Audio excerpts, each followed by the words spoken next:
Society has told us women are supposed to behave a certain way, and women are supposed to not be over emotional. If we don't talk about it, then we're just suppressing it and we feel more isolated and alone. That last pregnancy loss, I remember laying on the bathroom floor with my husband and thinking, I don't know where to go from here. They also don't talk about the after. You don't just magically get better, and it doesn't just magically go away. It's really important that we share our stories, because if we don't, then someone out there is struggling just like we are. Focus on where you are right now. Try not to what if yourself all day long. Give ourselves a little bit of grace. Welcome to Cake for Dinner. This is not your everyday mom podcast. We laugh, we curse, we tell the truth, and we're here to ditch the perfection culture. Today's guest is Lisa McCarty, a journalist, writer, and grief educator whose work has been featured in the New York Times, the Washington Post, New York Magazine, and more.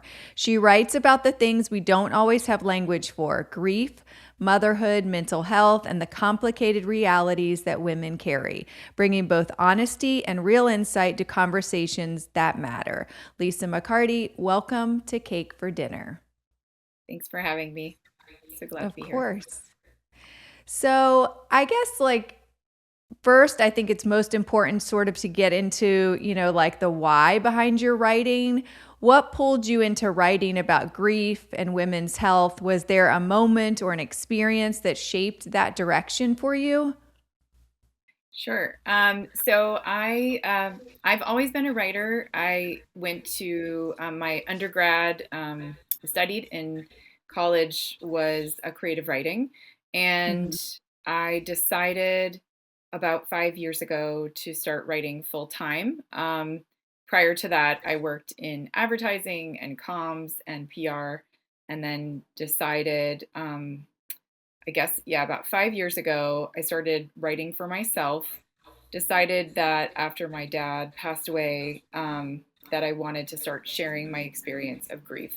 I thought it might resonate with other people. So I wrote, the very first essay that I wrote was a piece for Today's Show. It just started as a Google document on my computer, and I decided I wanted to share that experience with other people to see if they saw themselves in my story.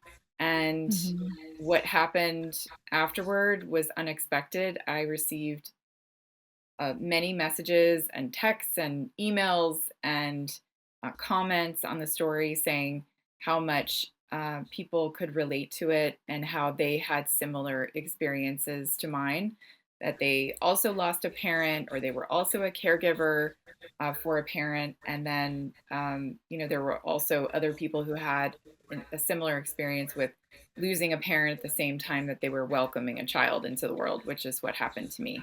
So I think what happened was I decided at that point that maybe if someone else could see me, see themselves in my story, that maybe sharing more of my experiences would be helpful, would help others to feel less alone.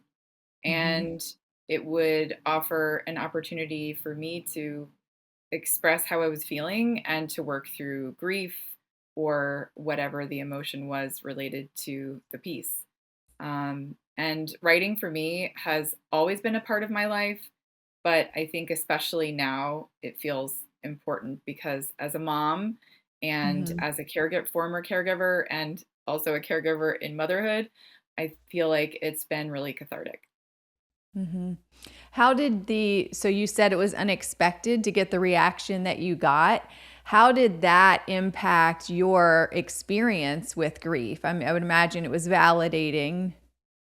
Yeah, absolutely. I think prior to writing about it publicly, which is something I hadn't done before, besides sharing it with a few people who knew me well, like my entire life, the ones who showed up to my dad's funeral, the ones who have, been in my life and knew him personally. I think it was really validating to not just write about the experience, but also to have someone say, me too, because I think grief itself can be really isolating. The experience of losing someone or having any form of loss, because really grief can be many things. It's not just losing a person, it can be loss of an experience, Sure. and it can be grief over, the loss of a friendship. It can be many things. So I think for me in grief, I found it not just validating, but also helped me to feel more connected to people, even strangers. It made me feel like I was a part of a community, not just of former caregivers, but also someone who, other daughters and other Mhm. women who have struggled with, because unfortunately, my relationship with my dad, like many daughters, was very complex. He wasn't around much of my childhood. And so Mhm. for us to find connection while I was taking care of him for many years, and then in the last few months of his life, to become close to him was everything I always wanted, just that form of connection and to feel Mhm. loved and accepted by him. And I think it's really um, it's really powerful to have that experience, to share it, and then also for other people to say, I also struggled with a Right. parental relationship, or I also struggled to, with a stubborn parent who wouldn't let me do things for them because they were fiercely independent. And so I think it goes, beyond just sort of the grief of the loss of our relationship and the loss of him in my life, but it was also grief for our experiences and our complex relationship. So. Right. In your work in general, do you focus typically on the emotion or the experience? Or do you offer solution for people that are in, let's say, grief, for example? So, my work has been a mix of things. I write both reported essay, which means it's a blend of my experience with also, backed up by scientific data or research or experts that I've interviewed to get their feedback. And in that case, yes, there are Okay. usual like takeaways, lessons not from me, but just from, in addition to my own, but also from experts telling me, this is why this happened, or explaining how someone can cope with a different situation, specifically with grief. And then I also do just straight essay, which, would be more focused on the experience, Mm-hmm. and more focused on my own lessons. And it may be, obviously it depends on where the piece is published. But for example, for today's show, that was very much focused on my experience of the Mm-hmm. loss, and how I came to cope with losing a parent at the same time that I was bringing a child into the world, and the Mm-hmm. ways that it helped me, you know, understand myself better and our relationship better. And it also, in that particular piece, I talked about how I felt connected to him even after he was gone. Mm-hmm. So I think it kind of depends on the topic. Um, you know, I've certainly written about everything from mental health to caregiving, to pregnancy loss and infertility. So it kind of depends. Yeah, I find, as you know, I wrote a book also, and just being in the space of social media, there's so Yeah. much information out there, and I Yeah. find that people are looking for, okay, they can relate to the story. Now, what do I do about it, kind of thing. So I was just curious on how you saw that. Um, you wrote a piece about miscarrying 4 times in 1 year and how 2 words from a doctor changed everything. Can you take us into that moment and what it taught you about how we show up for women in grief? Sure.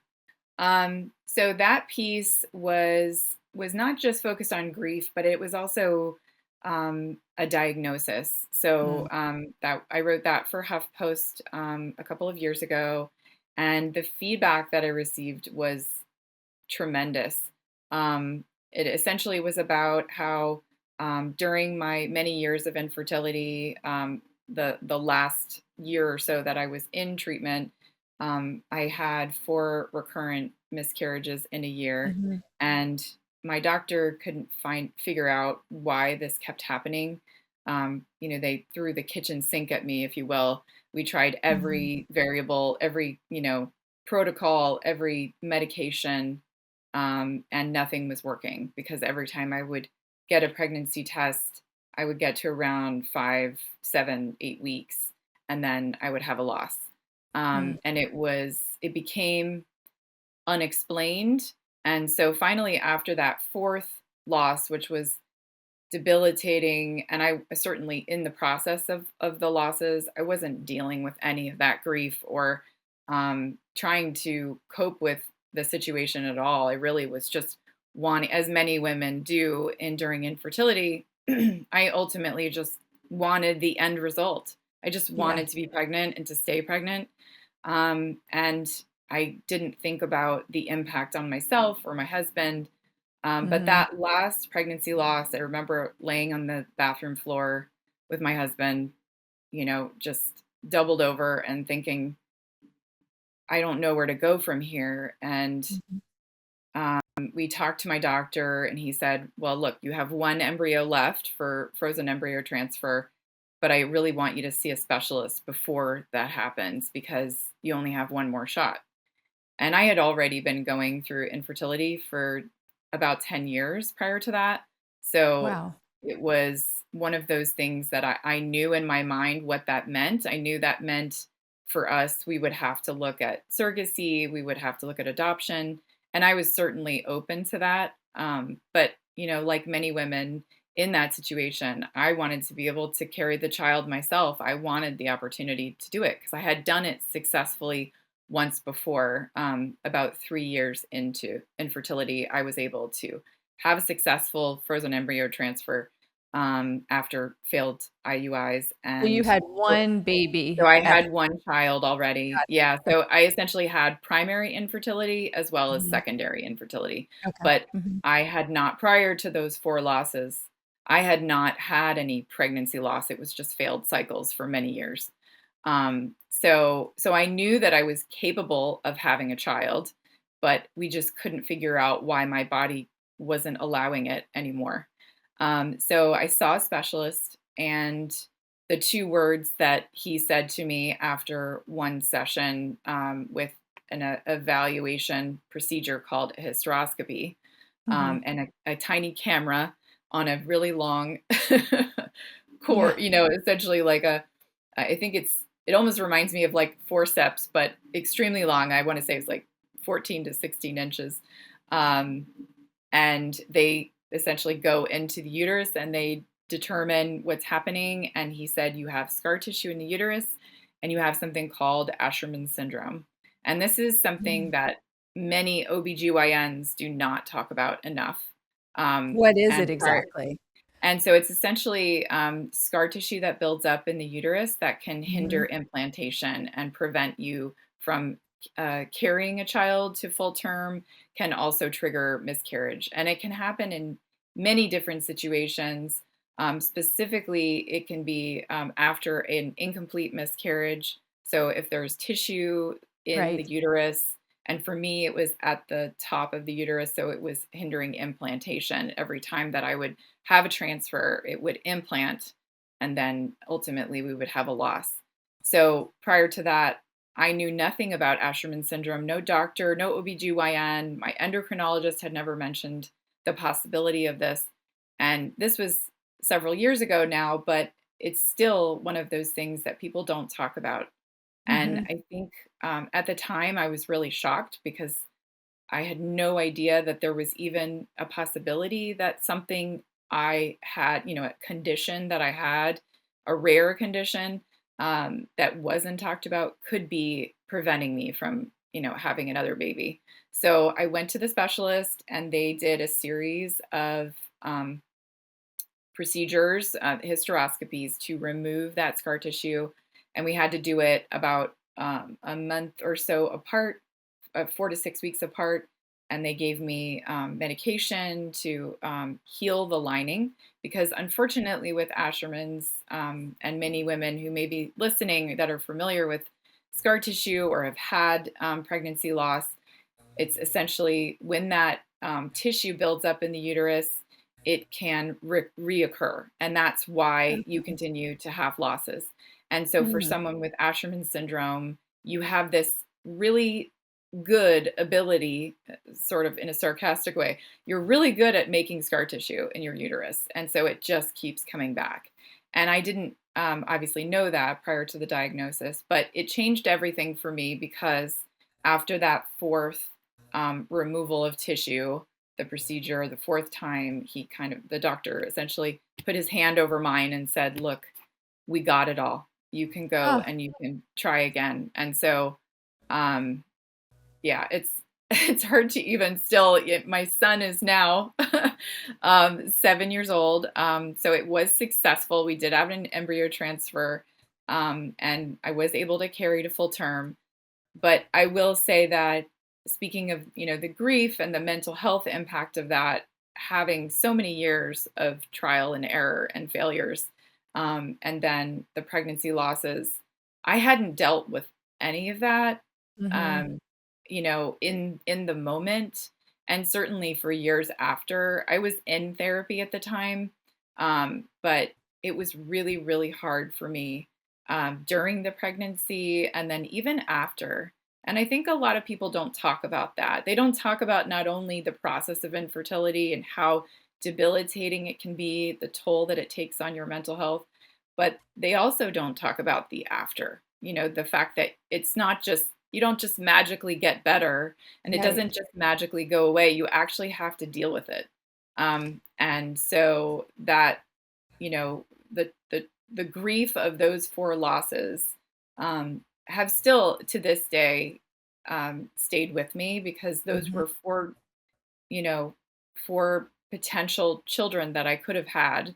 And I still, every time I go to the doctor's office, and every woman can appreciate this, when you go and you check in and you have to fill out the form, especially when you get any kind of mammogram or you see your OBGYN, there's always a line that says, how many times have you been pregnant? And Yes. how many children have you carried full term? Mm. And every single time I fill out that line, I'm reminded that I've had six pregnancies and I've only Mm. had two children. Um, but that is all to say that I am grateful that I was able to do it again. Um, and I think from a grief perspective, though, it's taken a long time to work through that. So writing has been really helpful for me in that process. And I will also say about that piece, it basically share. Not only did I share my experience, but I also reported data at, sort of at the second half of it, and I talked about how many women this happens to, and for anyone listening that has had any kind of pelvic surgery, so if you've had cancer, ovarian Mm. cancer, if you've had a C-section, if you've had a miscarriage and you took medication instead of having a DNC, if you've had multiple DNCs, they Mhm. all put you at risk for, unfortunately, for having Asherman's. So that's definitely not something that I knew going into it. And when I started researching, I realized how much I felt like I needed to share that information with other women because I struggled for an entire year without answers. And that's Mm. ultimately why I think, and you can appreciate this as a writer and as a woman and as a mom, it's really important that we share our stories because if we don't, then someone out there is struggling just like we are. And I feel like if one article or one piece of data can prevent someone else from going through the same terrible experience that I did, then I've been successful. And I will also say that I've had multiple women reach out to me to say, I'm going to my doctor today because of your article, I because bet. I think I might have Asherman's. And there have been two women in the last year that have come to me and said, we did the treatment and it was successful. And I'm going back to IVF now. And so I'm hopeful that they will have success and Mhm. that they'll be able to have their miracle too. Because, after you have loss, it's not just the grief, it's that feeling of failure. Like you can't do Yes. something, the basic ability that you feel like every woman should be able to do, Yes. that, kind of pressure to perform. So, I think, well, one of the reasons I got my master's in psychology originally was because I had gone through IVF yeah, after miscarriages and, ectopic pregnancy. And I found the IVF experience. Now, granted, my kids are 19, so it was a long time ago, but the IVF experience in general felt much like women's health in general. Like you yes, don't get a ton of information, you don't get a ton of support. I will yes, say I did IVF again 12 years ago, and at that time it was recommended that we have therapy one time. So they had made some progress, but it's like you don't find out the things you found out until you've gone so far down the road. That was my experience also. And I'm just so grateful we're doing this today, because if, like you said, if it reaches anyone that has that, situation or diagnoses and they don't know, it's like, I mean, really, that to your point, that's why we're telling our stories. And yeah. it's just so, so, so valuable, but also super important, I think, to educate and to share and to spread the word. Yeah, absolutely. I think, I mean, that's the number one reason that I write is and share Yeah. stories is in hopes of educating and advocating for other Hmm. women that essentially may not have that access to resources, to those specialists. If I hadn't been going through IVF and I hadn't been going through infertility, I don't know that I would have been sent to a specialist. I may have Right. just not had a baby because often that particular condition doesn't typically get diagnosed until you're trying to get pregnant because Right. it doesn't, because you're not aware, because you may have painful periods or you may not. And in some women, it doesn't present itself until there's, a reason to. Hmm. But yeah, I mean, I think talking as far as the therapy during infertility, it was never brought up for me. I was in therapy for 10 years, or sorry, I was in treatment for 10 years, and during that time, no, there was never a moment when the nurse checked in with me to say, here are your results, here's what's happening with you, and here's the plan. There Right. was never a question to say, how are you feeling, how are you And dealing with this? they'll also give you the information on the phone. I just find it wild that, because infertility impacts so many things, most Yes, notably your marriage. I mean, you can only hope and pray that you have a very solid marriage with a very good person, because not only in my experience, but in all the experiences that I have heard and read about, it impacts your marriage. It impacts your self-esteem, to your point about feeling like you should be able to do this thing that like every other woman yeah, is doing.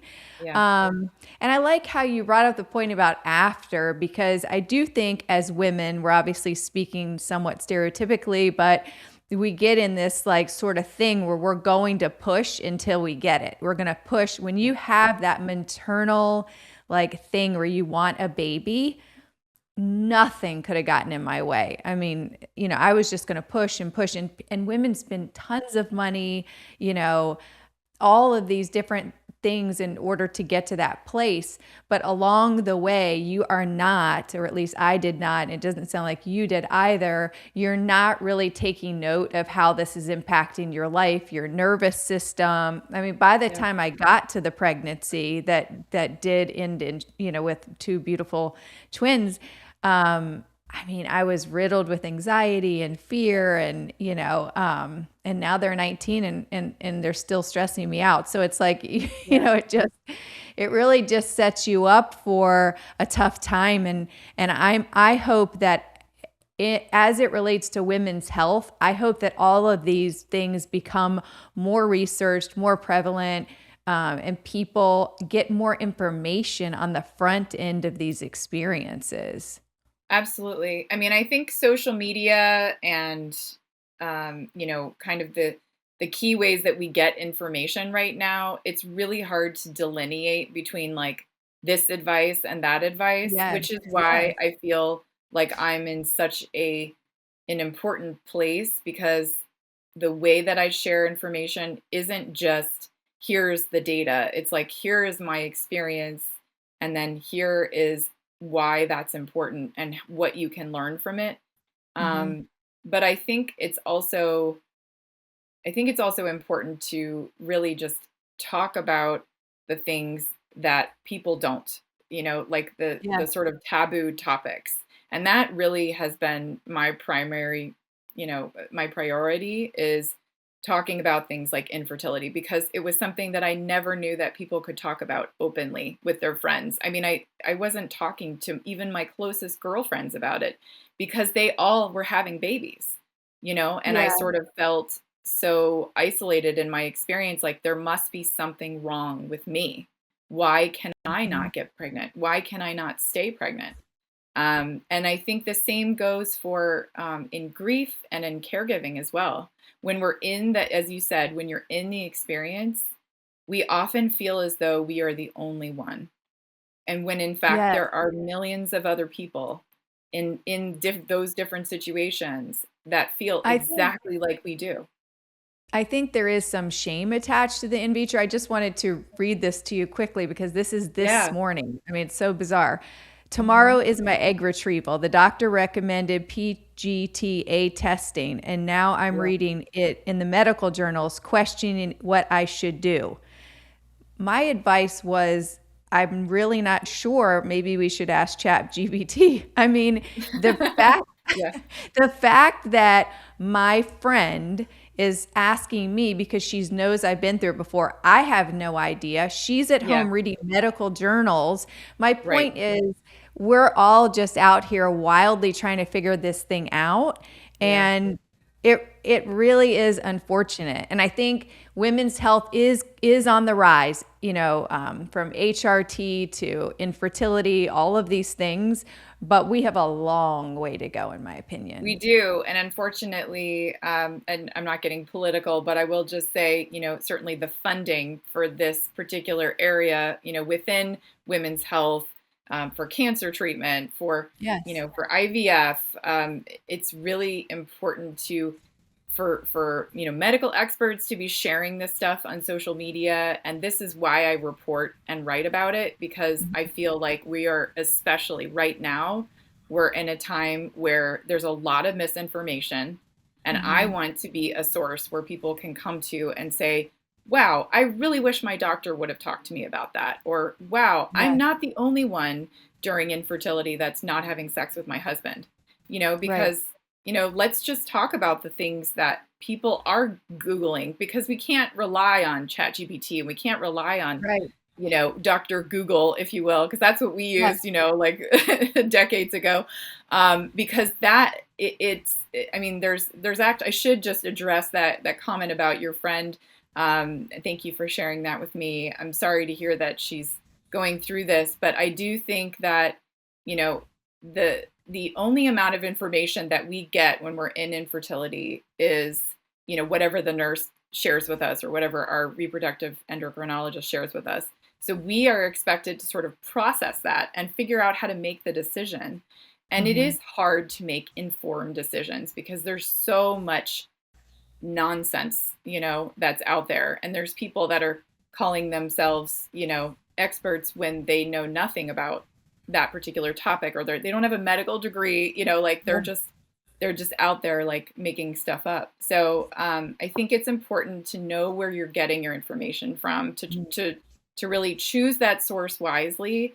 And Mm-hmm. I also will caution people from using ChatGPT for getting research, because it can, you may know this, but as a journalist especially, I don't use it for that. And Mm-hmm. and I think that it's, honestly, AI scares me a little bit Yeah. from the perspective of data, because you can Sure. get so much misinformation on there. There's something called an AI hallucination, which means that if you were to type into ChatGPT, like, is there a study on PGT for IVF?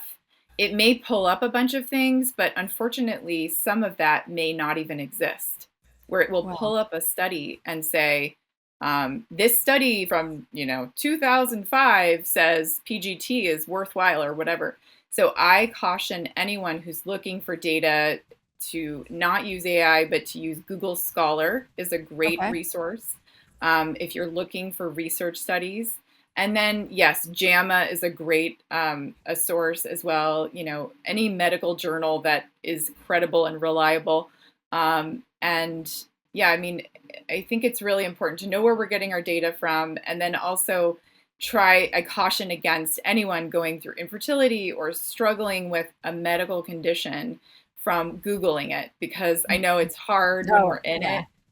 But I have so many friends, and I ran a support group for a while with Resolve as well. So I know how hard it is when you're in that moment and you're looking for information. But I think it's so critical that we know where we're getting our data from and to rely on medical experts, or medical resources, and not Google and ChatGPT. It's just, you know, Yeah, no, I it's totally agree. And my point to bringing up the chat GBT is that there should be more information readily available. absolutely. Even when you're at the gynecologist or the specialist, which is kind of points to your whole story. I don't want to Yeah. miss this part. So you write about topics that a lot of people avoid. Yeah. Why do you think we struggle so much talking openly about things like loss, miscarriage, mental health, and some of the other topics that you touch on? Well, I think unfortunately society has told us in some direct and indirect ways that women are supposed to behave a certain way, and women are supposed to not be over emotional, and we're not Mhm. supposed to overreact.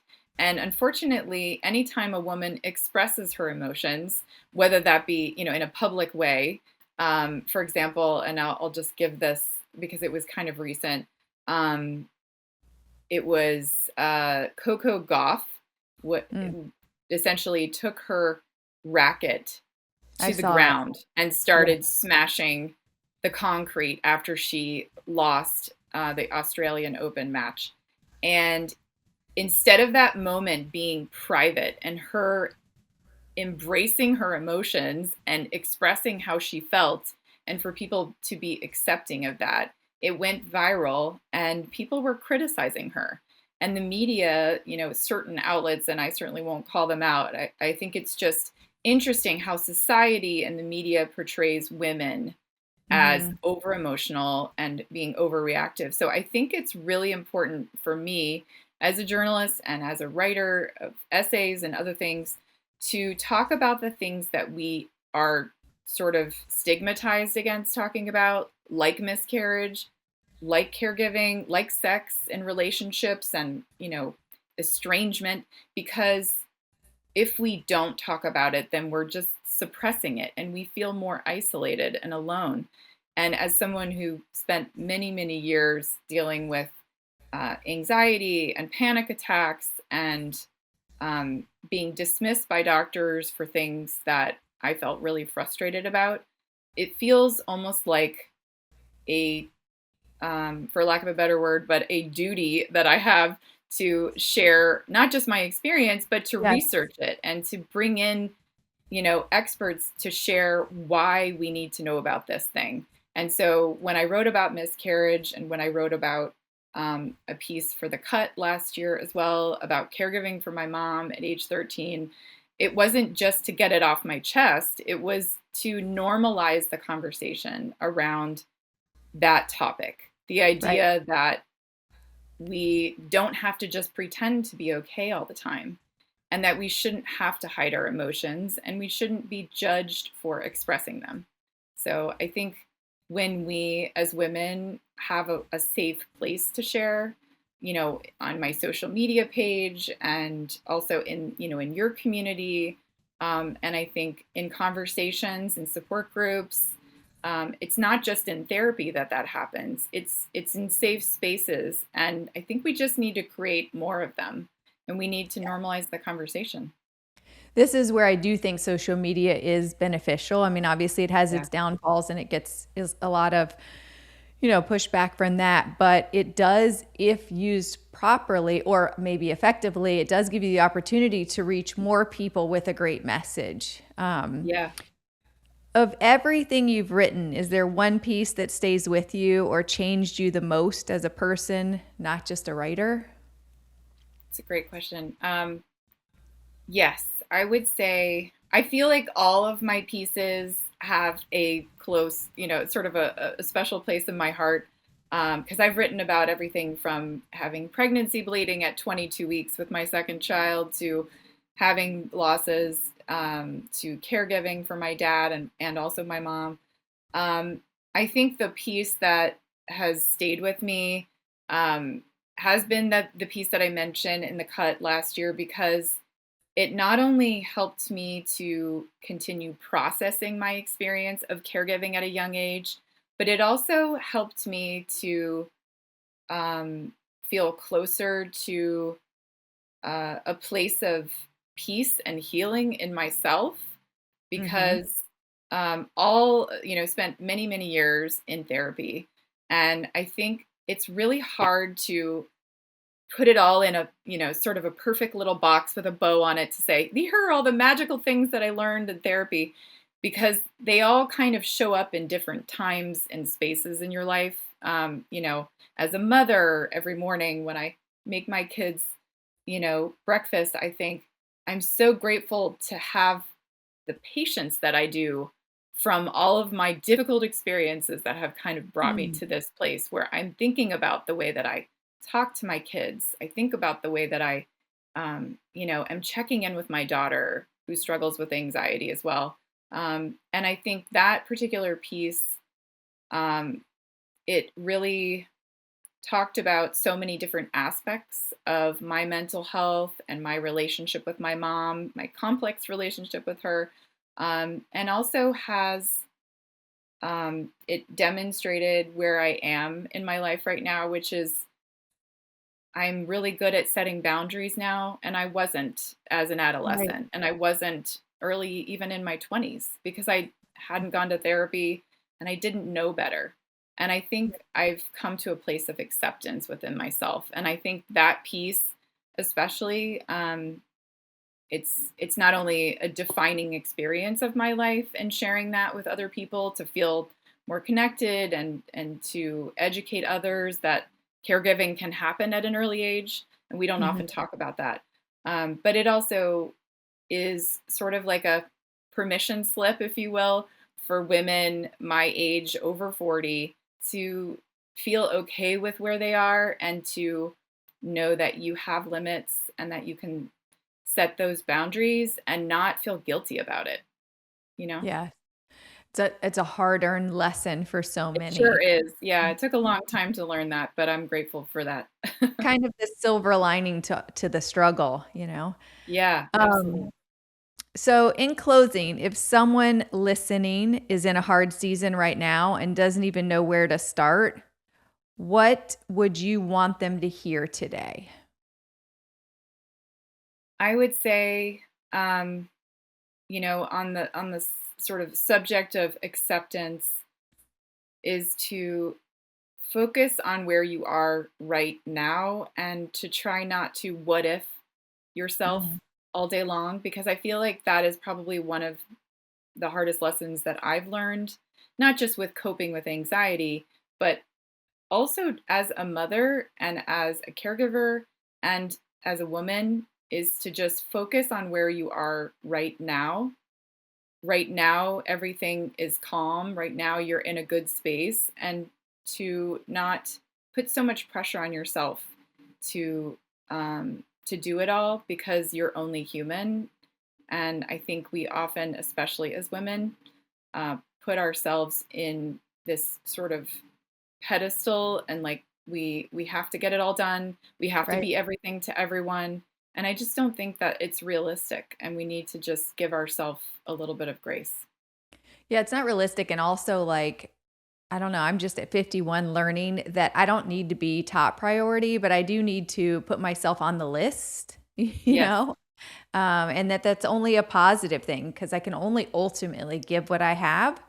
And Yeah. if I'm not taking care of myself, naturally, it's going to be harder to take care of the people in my house. That's right. So, And you're a lot less resentful and a lot less irritable.